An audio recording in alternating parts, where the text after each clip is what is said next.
I'm just acting Chicallywood.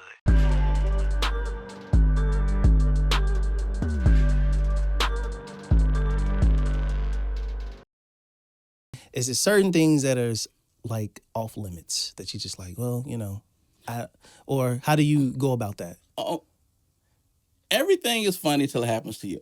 But the one thing I have not talked about and probably won't talk about is like I just don't make fun of cancer because that's something everybody goes through. Yeah. I have family members. I never do like nothing cancer related. I can't even think of nothing funny cancer related. Yeah. But anything else, no, it's none. Everything else. So, I've seen some sketches that I was like, it was cringe, and I was like, man, who greenlit that? I just saw one. Who was it? He got in trouble for it. Desi Banks did one with the Booty Warrior. Fleece Jackson, yeah. And I'm just like, first of all, I wouldn't put myself in a situation with him. That was nuts. Yeah. And I'm like, he's a serial rapist, right? You know that, right? And it's not even alleged. Like, it's actually factual. Yeah, he said, like, yeah, I raped a lot of people. Nuts. So that's why I was like, sometimes, I see certain skits or certain films and I'm just like, yeah, you went for the shock value. Yeah, that's it. It's like, if you have a message, you just...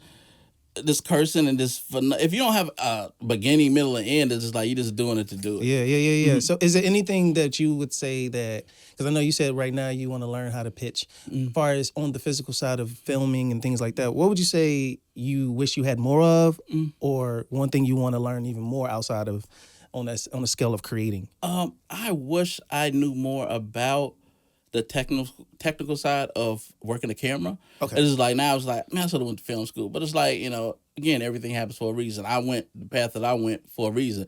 Maybe if I went to film school, all of this would have not happened the way it's supposed to happen. Yeah. So it's just, I've always, at some point, I'm going to really just sit down and learn the aspects of a camera and how to film and stuff like that. Man, it'll be the best decision you ever make. Because, at the end of the day, like, it's funny because, and the one thing that I hate to, like, anybody that works with a camera, so you guys know where I'm going with this. So people be like, yo, can you film my little sister's birthday party? I hate that shit. Like, hey, man, I got a family reunion to do. My uncle was like, he did, here's the thing, he hasn't came to any of my stuff since, like, the early beginning, say like 2014. Yeah. So he hasn't really, and he just got back on social media, so he didn't even see the progression up until now. Okay. And then he did come to like my last screening in December. Yeah. But he had a Juneteenth party like last summer. He's like, hey, man, bring the cameraman out. The camera. I'm like, nigga, what? This ain't Adriana's where we all in the club. Like, nah, he gotta work. Nah, man. So how do you go about finding talent? Like, I know you do casting calls, but what do you look at when you see a person like that person?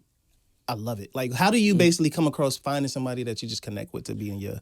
It's all like, it just happened. Like, we did one in, I think, 2018. Okay. And we got a lot of dope people, like Arlene, this older lady named Arlene Joy. They're all like, I'll get to Arlene and Joyce. They're in the 90s, like Chantelli. Shout out to Chantelli. This guy named Ben Sloan. We've had a lot of people in this one casting call. It was just like magic. We met like so many dope people, but then they would suggest, hey, I know somebody who's great. Yeah. Reach out to them. I'll just hit them up on social media. Yeah. And I see some of the stuff they do. And then I just like, hey, you want to do something? You want to connect? Like, what do you think about this script? Could you do it? Mm-hmm. And it happens like that. It's just, referrals, basically. Yeah. And it was so interesting is that I've had at least about so far 15 people that I've interviewed so far, right? Mm-hmm. And out of the 15, I had 8 that mentioned you. It was like, shout out to Jay Davis. You know what I'm saying? Shout out, like David Walker was like, man, y'all got to do something, man. Y'all got, y'all got to do something. I like working with, man, David is so dope, man. And that's the thing, like for me, when I'm working with actors, I like to see exactly how well you take direction. I want to see, I know you might be talented, but how's your attitude? Yeah. Because that would be the worst situation where you're super talented, but it's like, man, I'm caught in between. Should I really? Are you gonna be a liability? Yeah, availability. Because like you shoot something with somebody and they're not available, then what do? You got to recast. You got to reshoot. That costs money, and that's just available. Like you can be talented, but if you're an asshole, like you said, it doesn't work out. And I've had the benefit of working with some great people who don't. I've had situations where it's like, maybe 2 times I had to just completely recast and reshoot. Yeah. And it just happened that way, and I learned my lesson. Like, you can't work with everybody. I feel you. But do you feel like you need to take your talents out to LA to see what's up out there? Or? Everybody, we were supposed to move out there, and I'm glad it didn't happen. It was pre-COVID.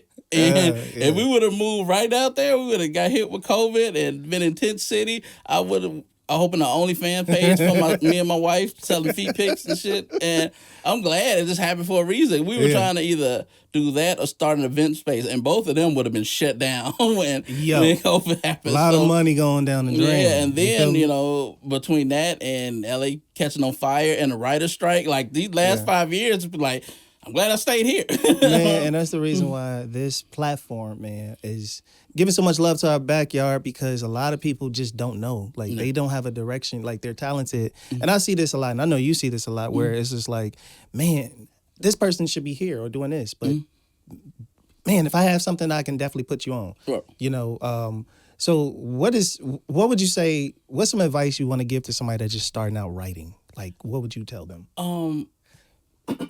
Do not, whatever you write, get it copywriting through the copyright.org or the Writers Guild site before you send it to anybody. And just to pretty much go into detail, put it in the mail and basically mailing it back to yourself is not technically a copyright. No.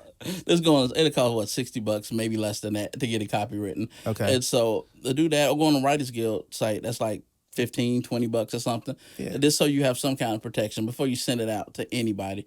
Learn how to format a script. If you never went to writing school, go on YouTube. It's a great university. You can learn how to write a script. Pick a good script software. Studio Binder. Right. You can find out how to write a script. Just take the time, sit down, and learn how to write a script. Do not send it to actors, because actors going to say, "Hey man, it's a great script. What role can I play?" Ain't read the shit at all. So they just want to be a part of it. Can I be the lead?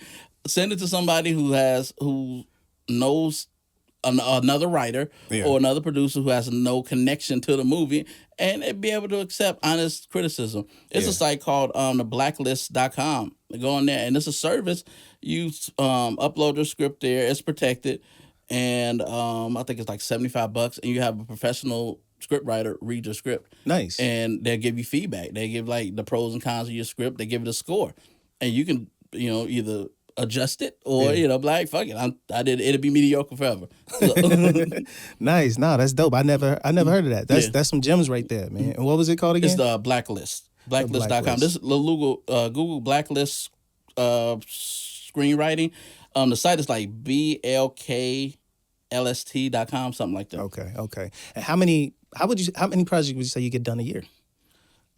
Last year was we worked on like 2 at the same time. We worked on season 2 of Creative Hustle and Horrific, so that took up like the whole year. Yeah. We shot for Horrific. We did like one called Dear Mama that took like 8 months. It was like it's a 45-minute short. Gotcha. But it took 8 months to do with all the stuff that went into it. And Creative Hustle, we had to shoot the sketch part of that, like 25 sketches. And 8 musical performances for the show. Okay. So I got to ask you, because comedy is in your background, skits and everything like that. So I got to ask you this question. In Living Color, Mad TV, Saturday Night Live, I think it was one more. It was another one of them shows. Chappelle Show? Well, I ain't going to put Chappelle Show only because he was kind of the crux of that. He was running that. But out of those 3, which one? Living Color. And why? I know for obvious reasons before. It was groundbreaking. Keenan, Ivory Wayne, even Wayne's family, they're geniuses. Like, people don't like some of the stuff they do, but Keenan, he's a genius. Of course. And what he did for his family was amazing. And the content that they were talking about, the subject matter, it was like groundbreaking. It was way before its time. And it was like so dope. The stuff, as funny as it was, it actually had messages and a lot of stuff. And I feel like too, you can kind of see like, when they say sometimes they had to crawl for us to walk, so to speak, because you can see a lot of the skits now that like from some of the skits in Living Color can still go today. I was actually looking at something not too long ago and I was like, this is genius writing. You know what I'm saying? And that goes back into my whole theory of comedians that can write horror, because a lot of it boils down to how to take a joke or take a subject matter or something simple like taking this microphone but making it funny, right? But then on the flip side, you have that nuance to you where you like, but what if it becomes sentient and it starts doing some crazy shit like that? And I think we all, because, you know, at one point in time, I was intrigued with comedy and I used to like write. I used to be a battle rapper. So when I would basically battle, I would roast. I would have to sit there and figure out a way to get at you. Right. You know what I'm saying? So it gave me the ability to freestyle and think on my feet. So at the same time, I'm being funny, but, you know, I'm entertaining and I'm trying to figure out a way to kind of like be like, oh man, that was crazy. Right. You know what I'm saying? So I think the writing in that is kind of parallels when it comes to the comedy and the horror. Right. So my next question would be, would you like to be on a major network like a Starz or anything like that? Or are you mostly like, yo, I'm independent? Like, what's your thing? It just depends on, it would be dope to be on Star. I'm not going to be like, oh, no, I don't want to be like, I hear some people say ridiculous shit on Facebook. I would never be on that because, shut up, you're stupid. Like, you're on a payment arrangement with cell phone. Shut up. You're not. If people just be saying crazy shit on social media, I'm like, what is wrong with you? Because it sounds cool. If you have an opportunity to elevate your content, you as a person, do it, and then you can from there you can navigate to a different lane. But for people to be saying like I would never do that, yeah, I would love to be on Stars. That would be great. I would ideally I would want it to be a situation where I have some kind of control over what goes. I just don't want to be like, here's a script, good luck. But I do want to be a part of the process. But if that's not in the cards, it is what it is. But I would, be on a bigger platform. That would be great. Speaking of bigger platforms, like this whole series with the whole, I don't know if you watched the Pop the Balloon stuff. Oh, yeah, I saw that. It got a Netflix deal. Yeah, it's interesting because the woman that actually is like kind of the main person host, she's not on it. That's weird. I don't know if it's a situation where they might, I think they're like executive producer. So, I mean, who knows the logistics of how that broke down. Yeah. But are you into basically your projects or your stuff where you like, I have to always be attached to it? I know you spoke on it briefly, but like how connected to your projects are you? I know they like your babies. Yeah, but. I mean, I would love to be. I'm just acting Chicallywood.